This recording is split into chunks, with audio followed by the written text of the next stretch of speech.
धनी धर्मदास जी का नाम सुने होंगे, एक संत हो गए धर्मदास जी महाराज।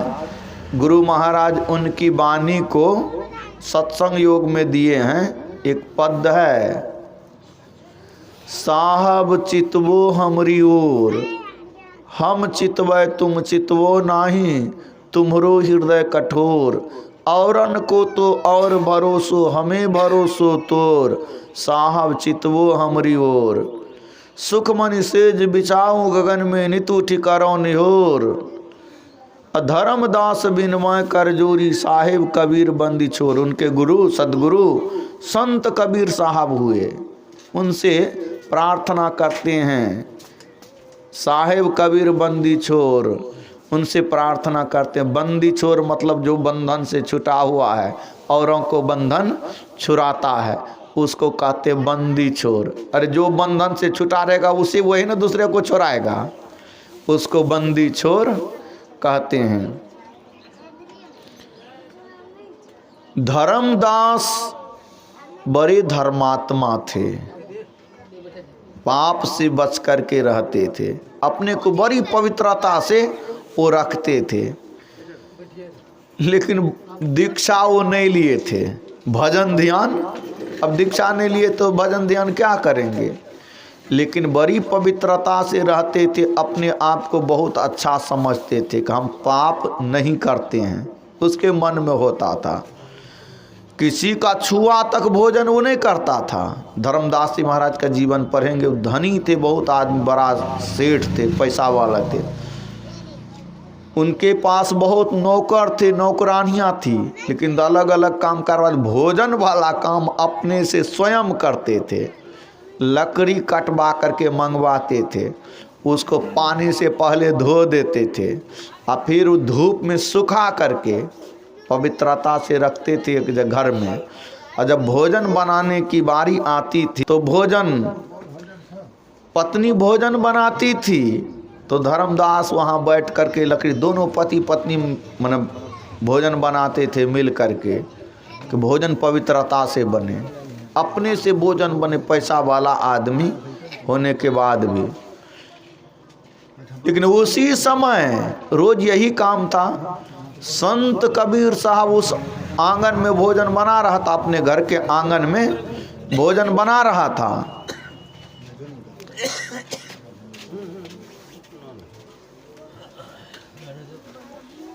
भोजन बना रहा था और वो कबीर साहब प्रकट हो जाते हैं और उसको डायरेक्ट कहते हैं कि अरे तू अपने को धर्मात्मा समझाता है, तुम तो बहुत बड़ा पापी है, ऐसे कहा। अब नहीं आइएगा इधर, आ जाइएगा तो दूसरा रास्ता खोज लिए, बाधा होती है। श्री सद्गुरु महाराज की जय। उनको जो कहा कि तुम पापी, अपने को धर्मात्मा समझाता, तो बहुत बड़ा पापी है, वो तो चौंक गए। किसी को हम ही को कोई कह दे आप पापी हैं, आप ही को कोई कह दे पापी हैं, तो कैसा लगेगा? अच्छा लगेगा? सुनने में नहीं लगेगा। तो धर्मदास कहते महाराज आप हमको कैसे पापी कह दिए? बोले पापी नहीं तो तब तू पुण्यात्मा है। बोले महाराज बताइए ना हम कौन पाप किए हैं। बोले जिस लकड़ी को तुम जला रहे हो उस लकड़ी में कितने कीड़े हैं पता है तुमको? और कीड़ा को जला करके तू पुण्य कर रहे हो कि पाप कर रहे हो? कीड़ा को, लकड़ी को फाड़ो, जिसको तुम चूल्हा में लगाए हो, लकड़ी को फाड़ता है तो बहुत चींटियां हैं, बहुत तरह के कीड़े हैं, भीतर में है, बाहर में कौन देखता है? बाहर में तो है नहीं, वो तो भीतर में है, और सब तो जल जाएगा। बोले ये सब जीव को तुम जला करके उसी से तू भोजन बनाएगा तो क्या कितना बड़ा पुण्यात्मा है तुम समझ सकता है। अब वही अब सोचने लगे बात तो बिल्कुल ठीक है, सब जीव को हम जलाएंगे उसी से हम भोजन बनाएंगे तो पाप होगा। और कितना जीव को हम जला दिए कोई ठिकाना, हम तो अनदेखे में कर रहे हैं, हम अपने को बड़ा पुण्यात्मा समझ रहे हैं। बस चिंता में जिद इधर देखने लगे कि महात्मा जी कौन काम ऐसा है जो पाप नहीं हो पुण्य हो। वो देखते हैं महात्मा जी है नहीं, अंतर्धान हो गए। लुप्त हो गए। दौड़ करके दरवाजे पर जाते हैं कि कहीं वो मिल जाए महात्मा, उससे पाप पुण्य से निकलने का मार्ग पूछेंगे। तो देखते हैं दरवाजे पर भी नहीं है, इधर उधर देखे दौड़ करके, कहीं नहीं मिला। मायूस हो करके चिंतित मुद्रा में आते हैं कि महात्मा जो चेता करके गए हमको, लेकिन वो नहीं मिला। पत्नी कहती हैं साधु महात्मा तो चींटी के समान होते हैं, थोड़ी सी चीनी जहाँ गिर जाती है न तो बहुत सी चींटियाँ आ जाती हैं। अरे भंडारा कीजिए न, ढेरी साधु महात्मा आ जाएगा भंडारा खाने के लिए, उसी में वो भी आ जाएगा और उसको पहचान करके पूछ लीजिएगा। तो धनी तो था ही, भंडारा प्रारंभ किया द्वारे पर भंडारा, और सगरे ढोला हाथ दिलवा दिया। जानकारी पहले ढोलहन दिलवाते थे, अब तो माइक से अनाउंसमेंट करवा देते हैं, अब ढोल नहीं बजवाते हैं। अब पहले ढोल दिलवाते थे तो सगरे इर्द गिर्द में ढोला, कौन ची का ढोल है हो। तो आज वो धर्मदास सेठ भंडारा कर रहे हैं और जो सत्संगी हैं साधु महात्मा वो जाएंगे। बोले साधु महात्मा सगरे से आने लगे, भोजन कर रहे हैं, खिलाने वाले खिला रहे हैं, ये गेट पर बैठ करके सबको दक्षिणा दे रहे हैं, मुंह चीन चीन करके दक्षिणा दे रहे हैं। भंडारा में दक्षिणा मुख होता है तो दे दक्षिणा दे रहे हैं, लेकिन भंडारा खा करके चले गए, वो महात्मा नहीं आए थे, नहीं मिला। फिर बड़ी चिंता कि महात्मा जी जो हमको चताए थे वो साधारण महात्मा नहीं थे, लेकिन वो वहीं नहीं आए। बोले इस बार लगता है उसको जानकारी नहीं मिली होगी, उसको कोई नहीं बताया होगा, दोबारा भंडारा कीजिए। पत्नी कहती हैं तो दोबारा उसी तरह भंडारा करते हैं, दोबारा भी वही हाल, वो महात्मा नहीं आए। तिबारा भंडारा किए, तीसरी बार, उस बार भी यही हाल। बोले लगता है वो महात्मा यहाँ का नहीं होगा, वो तीर्थ का होगा। तीर्थ क्षेत्र जैसे हरिद्वार हैं, ऋषिकेश हैं, प्रयागराज हैं, वाराणसी हैं, पुष्कर हैं, वहाँ बहुत साधु महात्मा रहते हैं, वृंदावन है, वहाँ जा जा करके सभी तीर्थों में भंडारा करने लगे। लेकिन बहुत जहाँ खाली महात्म्य है तो वहाँ तो ढेर महात्मा आएंगे ना। प्रयागराज में अभी 1 लाख महात्मा खोजिएगा ना, 1 लाख तो 1 लाख मिल जाएगा, 2 लाख खोजिएगा तो 2 लाख मिल जाएगा, अब 5 लाख महात्मा खोजिएगा तो 5 लाख मिल जाएगा। इतना महात्मा वहाँ अभी कुंभ मेला में है। तीर्थ क्षेत्र में महात्मा ढेरी 20-20 हाथ का जटा वाला महात्मा, 1-1 बित्ता का नाखून वाला भी महात्मा वहाँ है। वो वैसे सब आ रहे हैं, सब भंडारा खा करके जा रहे हैं। लेकिन जो महात्मा इस धर्मदास को चेताए तो महात्मा मिले नहीं। बड़ी चिंता, बहुत खर्च हो गया, अब महात्मा मिल नहीं रहे हैं। अंत में बोला यदि ऐसा महात्मा नहीं मिलते हैं हमको सही मार्ग दिखाने वाले, ये पापमय जीवन से जीना अच्छा है मर जाना। निर्णय कर लिए कि आज हम रात्रि में अपनी हत्या कर लेंगे। किस तरह? नदी के किनारे जाते हैं जहाँ की कछार होता है, किनारा के सीधे नीचे में पानी होता है। निर्णय कर लिए कि वहीं से कूद करके मर जाएंगे। धर्मदास जी ऐसा ही कि रात्रि में जब सभी खा पी करके सोए, उनके जीवन चरित्र में मैं पढ़ा हूँ, और रात्रि में देख वहाँ देखने वाले तो कोई है नहीं, और वहाँ जहाँ कछार है सीधा वहाँ से छलांग लगा देते हैं कि डूब जाएंगे, मर जाएंगे। कि हमको पते नहीं हम पाप कर रहे हैं कि पुण्य कर रहे हैं, और समझते हैं कि हम पाप नहीं करते हैं, जाने अनजाने में कितना पाप हो जाता है। ज्यों ही कूदते हैं सूखी जमीन हो जाती है, वहाँ बालू रेत, चोट भी नहीं लगी, और महात्मा जो चेताए तेरे तू बड़ा पापी है, अपने को तू पुण्यात्मा कहता है, तू तो बहुत बड़ा पापी है, उसका हाथ पकड़ लेते हैं। बेटा क्यों मरने जा रहे हो, क्या हो गया तुमको?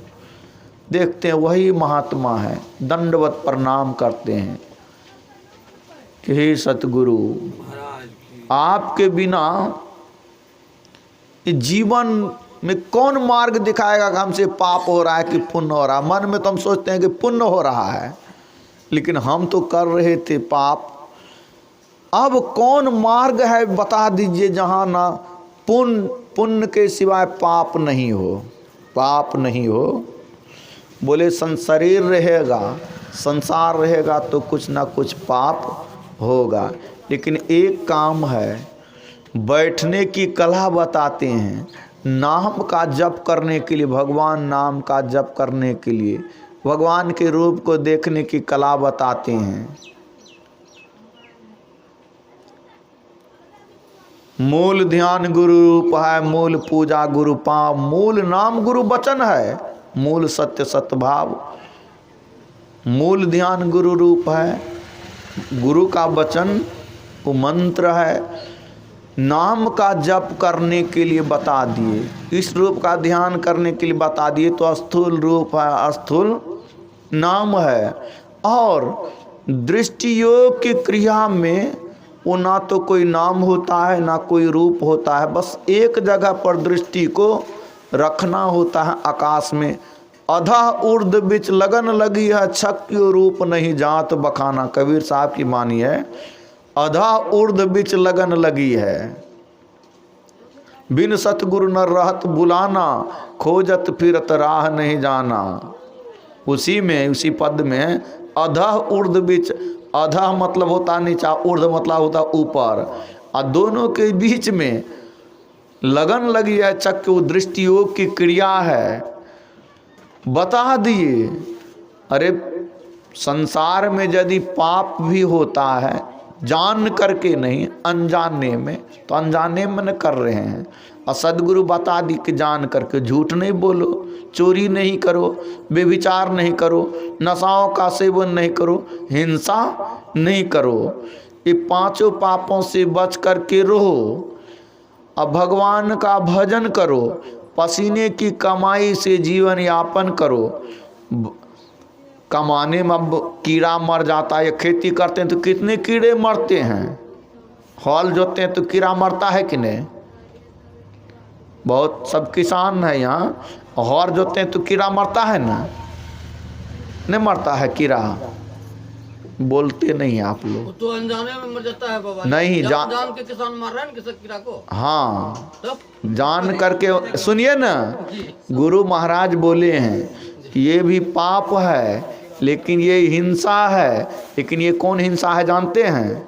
अनिवार्य हिंसा है, अनिवार्य हिंसा। यह हिंसा यदि नहीं करेंगे ना, कीड़ा को जैसे अब मकई लगाए, अब मकई को खा जाता है कीड़ा, वहाँ BSC पाउडर डाल देते हैं, फेराडॉन डाल देते हैं, थाइमेट डालते हैं ना गड्ढा में, कीड़ा है ना।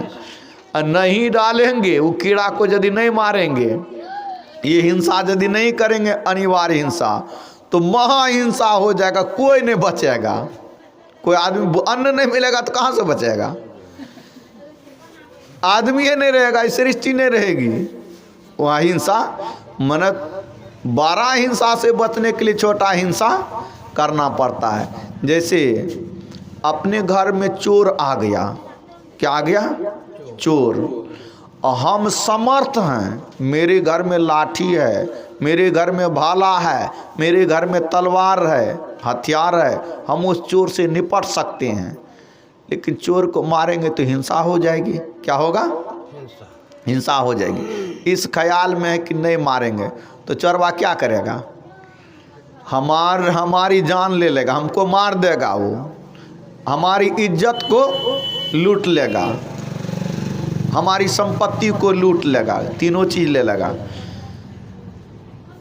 तो वहाँ पर मारना है, वो अनिवार्य हिंसा है। क्या है? अपनी रक्षा के लिए कोई दुष्ट अताताई पापी आ जाए तो उससे लड़ना है। अरे बॉर्डर पर हमारे जवान फौजी लोग यदि नहीं रहे तो आतंकवादी तो देश को बम गिरा करके मार देगा, नहीं कर देगा। एक आतंकवादी को नहीं वहां मारेंगे तो हजारों लाखों का वो नुकसान पहुंचा देगा यहाँ पर देश में घुस करके। तो वहाँ फौजी लोगों को पाप नहीं होता है। क्या होता है? वहाँ सत्संगियों लोग फौज में है, वहाँ हथियार लेकर के डटे रहते हैं, उसमें पाप नहीं होता है, उसमें पुण्य ही होता। हमारी रक्षा आज सत्संग कर रहे हैं बैठ करके, ये सत्संग करने देगा? सत्संग हो पाएगा? भजन ध्यान अब देशे नहीं रहेगा तो भजन ध्यान कैसे करेंगे? ये तो अनिवार्य हिंसा करना ही पड़ेगा, अनिवार्य हिंसा से बच नहीं सकते हैं। लेकिन इसका क्या होता है जानते हैं? इसका प्रायश्चित भी होता है। प्रायश्चित अगौ निकालते हैं ना, गुरु महाराज बोले हैं प्रवचन में, अगौ जो निकालते हैं अगौ, वो जो अगौ खाता है उसको देख लीजिएगा वो दरिद्र रहता है सदा, याद रखिएगा। अगौ पहले पंडित जी को अगौ देते थे, अगौ पंडित जी देख लीजिए वो दरिद्र है, उसका यदि घर किसी तरह बना भी लिया तो उसका विचार दरिद्र, कभी कोनो चीज़ दे दीजिएगा वो संतोष उसको नहीं होता है। क्योंकि वो जो पाप का फल निकाल करके देते, पाप कटाने के लिए, जो हमसे खेती करने में कितने जीवों को मारते हैं, अतिथि सत्कार करते हैं, लोगों कोई भिखमंगा को दे देते हैं, कोई कुटुंब में आ गया, कोई साधु महात्मा आ गया, तो इससे क्या होता? प्रायश्चित होता है। लेकिन संसार में है तो जन्मना तो पड़ेगा, मरना पड़ेगा, दुख है। ये जन्मने मरने से छूटने के लिए सद्गुरु जो दीक्षा बता दिए हैं, उससे उस दीक्षा को, दीक्षा के माध्यम से दीक्षा लेकर के भजन करते हैं, ध्यान करते हैं। ध्यान भजन सही से करते हैं, पाप से माने वारी हिंसा से बच करके रहते। वारी हिंसा, वारी हिंसा मतलब बिना जरूरी का हिंसा, बिना कामों का झूठ बोल देते हैं। अरे झूठ बोलना पाप है। कोई आपके घर में कोई बदमाश आ गया, कौन आ गया?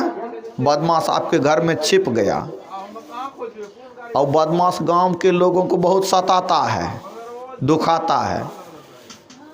अब पुलिस आ गई, वहां पर पुलिस आ गई तो वहां क्या बोलना चाहिए? सत्य बोलना चाहिए कि झूठ बोलना चाहिए? पुलिस आ गई, एक सत्य के बोलने से लाखों हजारों की जिंदगी बच जाएगी, मतलब क्योंकि वो दुष्ट पापी मारा जाएगा।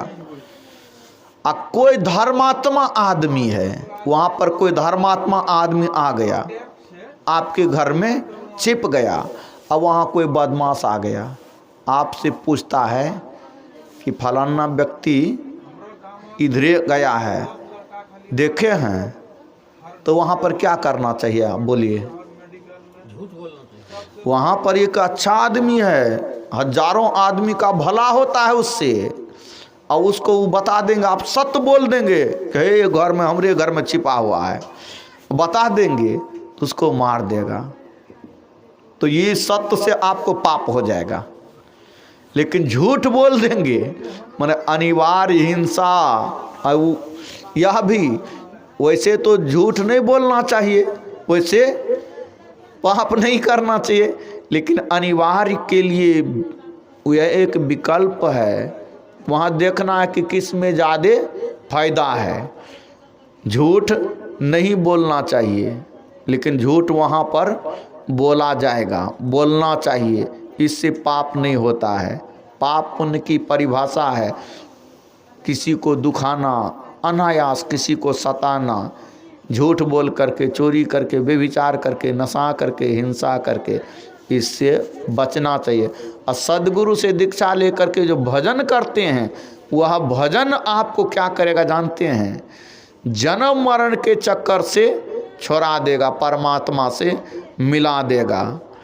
अब भजन, ये जो भजन का संस्कार है, ये भजन का संस्कार आपको मनुष्य शरीर से नीचे नहीं गिरने देगा। आप दीक्षा ले लिए सदगुरु से मंत्र ले करके, दीक्षा के अनुसार उस मंत्र का जप करते हैं, ध्यान करते हैं, सदाचार का पालन करते हैं, अपने जीविका के अनुसार, अपने धर्म के अनुसार जीविका चलाते हैं, तो आपको नीचे नहीं गिरने देगा।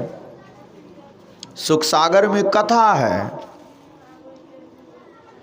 एक ब्राह्मण थे पंडित जी,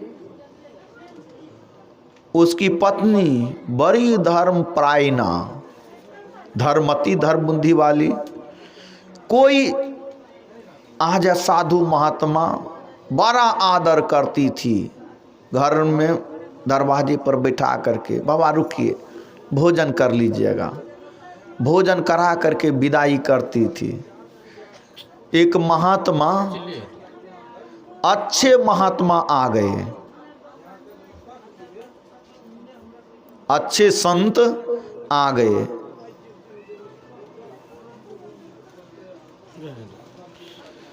अच्छे महात्मा आ गए, उनको उनके दरवाजे पर, बाबा रुकिए रुकिए, प्रणाम करके बैठिए, मैं भोजन बनाती हूँ।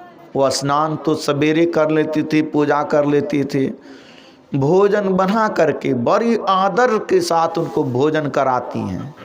जब महात्मा भोजन कर लेते हैं तब वो महात्मा जी पूछते हैं, अच्छा तुम दीक्षाली हो? दीक्षा, गुरु मंत्र। बोले बाबा हम दीक्षा नहीं लिए हैं। बोले दीक्षा नहीं ली हो? राम राम राम राम, तू क्या कर दी? मेरा तो संकल्प था जो जो दीक्षा ली होगी उसके हाथ से मैं भोजन करूँगा, और तू बिना दीक्षा लिए भोजन करा दी, मेरा तो धर्म नष्ट कर दी। वो मुंह में हाथ डाल करके उल्टी कर देते हैं उसके दरवाजे पर। उसको बड़ा दुख होता है कि हम दीक्षा क्यों नहीं लिए। तब हाथ जोड़ करके कहती हैं, बाबा हमको दीक्षा दे दीजिए आप। बोले स्नान करके आओ। फिर से स्नान करके आती हैं, फूल की माला बनाती हैं और दीक्षा बता देते हैं, दीक्षा ले लेती है। बोले अब मैं भोजन कराऊंगी तो कीजिएगा? बोले अब बनाओ। भोजन बनाती हैं, भोजन कराती हैं, अब भोजन करा करके उनको विदाई कर देती हैं। दीक्षा में बता दी थी कब कब ध्यान करना है, समय समय पर ध्यान करने के लिए। काम से पहले, जिस समय काम पर जाना उससे पहले जग करके ध्यान करना है। घरे का काम है, अरे आंगन की सफाई करनी है, घर की सफाई करनी है, भोजन बनाना है, बच्चों को तैयार करके स्कूल भेजना है, तो समय ध्यान करेंगे तो नहीं ना होगा। समय पर जिस समय ध्यान करना उससे पहले काम को पूरा कर लेना है। जिस समय खाली समय उस समय ध्यान करना है। तो ब्रह्म मुहूर्त में 2:45 बजे, रात्रि के पिछले पहर, 4 पहर की रात्रि होती है, 3 घंटे की एक पहर। अब पिछले पहर 3 बजे के बाद, 3 बजे से 6 बजे तक रात्रि का पिछला पहर है। 2:45 बजे उठ जाती थी, हाथ मुँह धो करके बैठ करके ध्यान कर रही थी। उनका पति सोया रहता तो एक दिन नींद टूटती है, लघु शंका के लिए जाते हैं, उधर से आते हैं, देखते एकदम आंख बंद करके आसन मार करके बैठी हुई हैं। जब उठती हैं ध्यान करके तो उनके पति कहते हैं तुम क्या कर रही थी? बोले मैं ध्यान कर रही थी। और ध्यान कर रही थी तो दीक्षा ली हो? बोले हाँ मैं दीक्षा ली हूँ। बोले दीक्षा ले ली तू ध्यान करेगी तो घर का काम धंधा कौन करेगा? मेरा घर का तो काम बिगड़ जाएगा, तू सत्संगी बन गई, भागो मेरे घर से, अब तुमको मैं नहीं रखूँगा, भागो। तो हाथ जोड़ करके प्रार्थना करती हैं पति देव, घर का काम पड़ा रहेगा तो मैं ध्यान नहीं करूँगी, जब घर में कोई काम नहीं रहेगा तो उस समय मैं ध्यान करूँगी। घर का कोई ध्यान भजन करने से कोई बाधा नहीं होगी, काम रहेगा तो मैं ध्यान नहीं करूँगा, हमको भगाइए नहीं। मान गए ये बात। बोले याद रखना, जब काम पड़ा रहेगा तो ध्यान तुम नहीं करना, समय बचेगा तो करना, अरे तो मैं भगा दूंगा, इस तरह कहते हैं। तो वही करती हैं, समय पर सब काम करती हैं, पति की सेवा भी करती हैं, कोई माने बोलने का मौका नहीं देती हैं। ब्रह्म मुहूर्त में उठ करके भजन, हाथ मुँह धो करके भजन करते हैं। और भगवान भी ऐसा करते थे। ब्राह्मे मुहूर्ते उत्थाय वायु पस्पृश्य माधव दद्यो प्रसन्न करन आत्मा नाम तम सह परम। भगवान श्री कृष्ण ब्रह्म मुहूर्त में ही उठ जाते थे, हाथ मुँह धो करके मायातीत आत्म स्वरूप का ध्यान करते तो उस समय उसका रोम रोम आनंद से खिल उठता था। ऐसा भागवत में वर्णन है। वह ध्यान करती थी। अब भजन कर रही हैं, ध्यान कर रही हैं, उसके शरीर से तो आभा की तरंग निकलेगी न, पवित्र आभा। अब भजन करके भोजन बनाएंगे तो वो मनोभाव भोजन में जाता है। पंडित जी का मन पवित्र होने लगा। धीरे धीरे वो ब्राह्मण देवता बदलने लग गए। एक दिन कहते हैं कि हम सोए रहते हैं, हमारी पत्नी उठ करके ध्यान करती है, भजन करती है, घर का कामो धंधा कर लेती है। हमारी पत्नी कितनी अच्छी है, भजन भी करती है, हम वही सोए रहते हैं। ये अच्छी बात नहीं है, उसके मन में होता है। पत्नी से कहते हैं हम भी दीक्षा ले लें।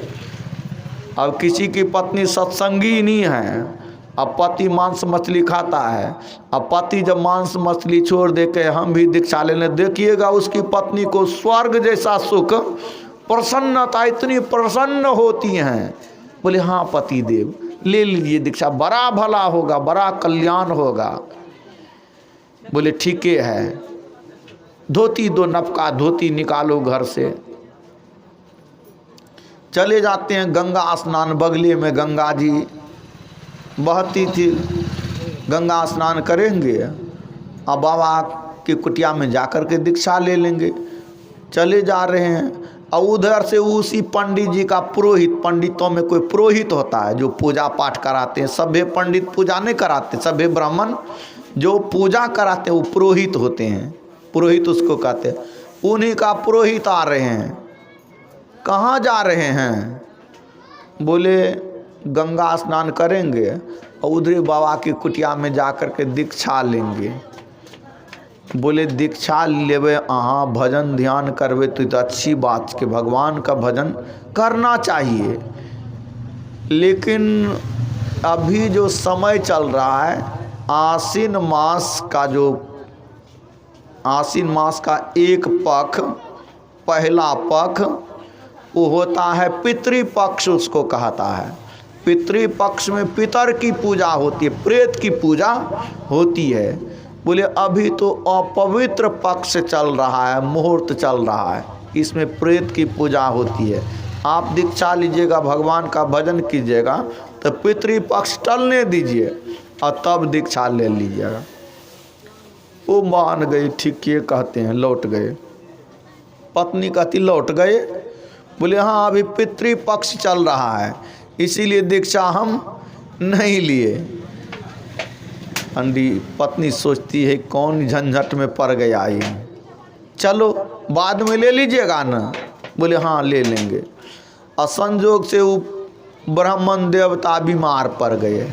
अब बीमार पड़ गए तो लंबा बीमार पड़ गए, 2-3 महीना के लिए बीमार नहीं, किसी कोई लंबा बीमार हो जाते हैं, किसी तरह फिर स्वस्थ होते हैं। अब आज लेंगे दीक्षा, कल लेंगे दीक्षा, इसी तरह समय बीतता जा रहा है। 1-2 साल बीत गया, अब लेंगे तब लेंगे करते करते उसी बीच में उसका राम नाम सत्य हो गया, अब मर गया। वो ब्राह्मणी की भी मृत्यु होती है। अब ब्राह्मणी तो भजन ध्यान करने वाली पवित्र आत्मा, ब्राह्मणी का जो जन्म होता है वो राजा के यहाँ राजकुमारी बनती हैं, राजा की बेटी बनती हैं। वहाँ तो किसी चीज़ की कमी होगी नहीं, राजा की बेटी हैं। वहाँ भी पूर्व जन्मों का संस्कार जागृत होता है। भजन क्या हुआ संस्कार है। वहाँ भी कम उम्र में ही दीक्षा ले लेती हैं। अब भजन ध्यान करती हैं। अब भजन ध्यान करते करते उसकी अंतर्दृष्टि खुल गई। अंतर्दृष्टि खुल गई तब अंतर्दृष्टि जिसकी खुल जाती है तो भूत में क्या हुआ था, बीता हुआ समय को भूत कहते हैं।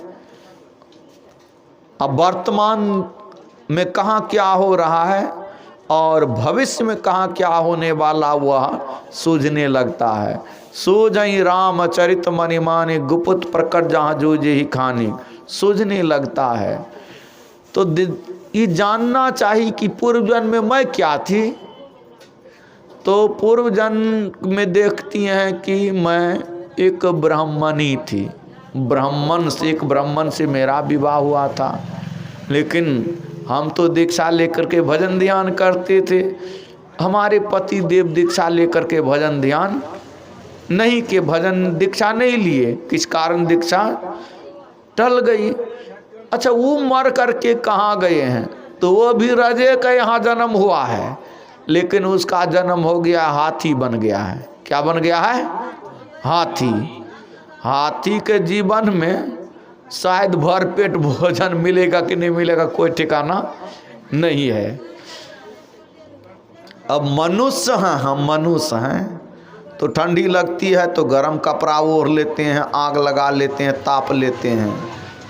घर के अंदर पलंग पर तोशक तकिया रजाई ओढ़ करके सोते हैं। गर्मी का समय है तो पंखा लगा लेते हैं, एसी लगा लेते हैं ना। सुख को किसी कारण दुख होता है तो सुख का साधन बना लेते हैं। कोई भी पशु हो, किसी का भी पशु या सौभाग्य होगा पलंग पर सोने का, रजाई ओढ़ने का, किसी का पशु हो, समय से पानी में उसको प्यास लगी है, वो बंधा है पशु, प्यास लगी है, कैसे पानी पिएगा। मुंह में बोली है कि आपसे मांगेगा पानी, पानी। भूख लगी है या शरीर में रोग हो गया, कष्ट हो रहा है, कैसे बोलेगा, मुंह में तो बोली नहीं है। भले उराजे के यहाँ उसका जन्म हो जाए, लेकिन ना मुंह में बोली है ना हाथ है। दुख है कि सुख है। कोई लवारिस पशु होता है, लवारिस पशु से कुत्ता है, बिल्ली है, देख लीजिए क्या दुर्दशा होती है, कितना कष्ट होता है। तो दुर्गति मानव शरीर प्राप्त करके यदि सद्गुरु से दीक्षा लेकर के भजन ध्यान नहीं किए तो मानव शरीर चूक जाएगा। क्या होगा। उपनिषद के ऋषि कहते हैं, इह चेद वेदी दत्त सत्यमस्ति, इह चेद वेदी दत्त सत्यमस्ति, ना चेदी आवेदी न महति विनष्टि, भूतेषु भूतेषु विचेत्य धीरा, प्रत्यास्मा लोकाद मृता भवन्ति। यदि इस जन्म में ब्रह्म को जान लिया तब तो ठीक है, और यदि उसे इस जन्म में ना जाना तब तो बड़ी भारी हानि है। बुद्धिमान लोग समस्त प्राणियों उपलब्ध करके इस लोक से जाकर मरकर अमर हो जाते हैं। अरे इस जन्म में, मनुष्य जन्म में यदि उस ब्रह्म परमात्मा को जान लिया तब तो ठीक है, और यदि उसे नहीं जाना तब तो बड़ी भारी हानि। क्या है बड़ी भारी हानि, मनुष्य शरीर से चूक करके पशु के जोनी में चला जाना, 84 में चला जाना। संत कबीर साहब की वाणी है, लख 84 भरिम के पाँव पर अटका आए, अब की पासा ना फिरे तो फिर 84 जाए। 84 में जाना पड़ेगा, कोई नहीं बचाएगा। ओरिले राम नाम चदरिया रे अभागा मनमा, नहीं लागतो विषय बयरिया रे अभागा मनमा। यह मानव तन अनमोल देखो अंतर पट को खोल, लेकर ज्ञान तजा तराजू तौल रे अभागा मनमा। यह मानव तन है हीरा, मूर्ख समझे इसको खीरा, हमरा देख देख होई पीरा। मनुष्य का शरीर क्या है, हीरा अनमोल रत्न है, लेकिन मूर्ख इसको खीरा समझता है विषय में बहा रहा है। मान मान मन यह तन तेरा हीरा रतन अनमोल है, विषयों के पीछे पर पगले कर रहा माटी मोल है। राम कृष्ण और ऋषि मुनियों ने इसकी महिमा गाई है, वेद पुराण आदि ग्रंथों में इसकी लिखी बड़ाई है। अरे कलयुग के संत